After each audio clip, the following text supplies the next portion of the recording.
Friends, gather round, for it seems we're revisiting a familiar ballad, the one where America might maybe possibly ditch NATO.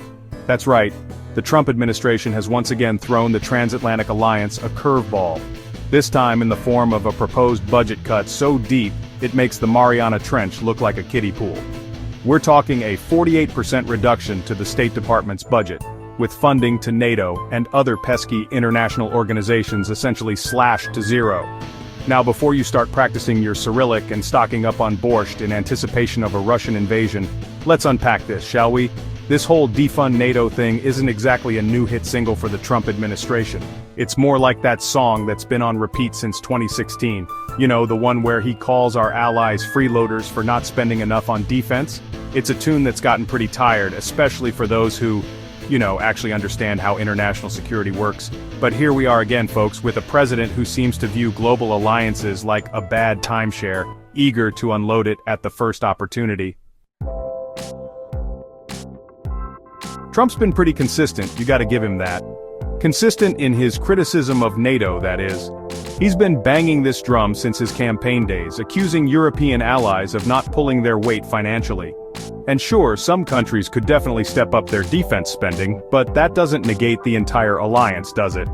It's like refusing to go to your friend's potluck because they only brought chips and salsa instead of a 7-layer dip.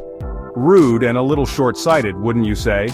The America First policy, that's the real anthem of the Trump administration. It's all about prioritizing U.S. interests above all else, even if it means throwing our allies under the proverbial bus, or tank. And while there's nothing inherently wrong with looking out for number one, doing so at the expense of global partnerships seems a tad, shall we say, counterproductive. It's like taking all your toys and going home, except in this case the toys are international security and stability.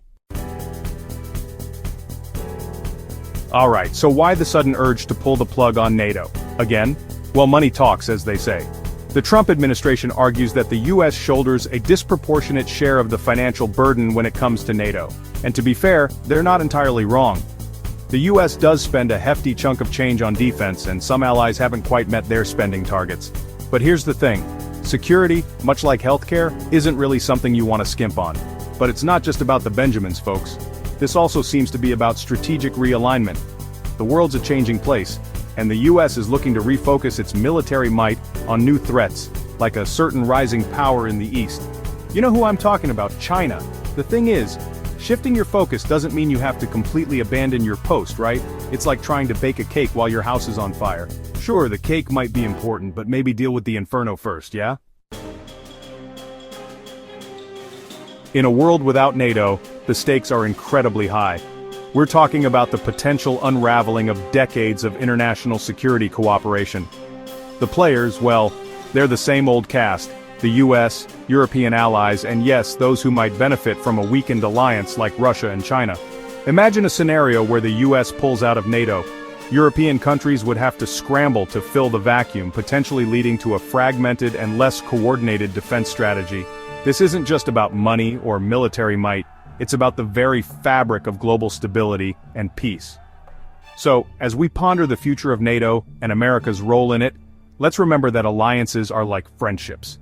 They require effort, compromise, and yes, sometimes a bit of tough love. But in the end, they're worth it for the greater good of everyone involved.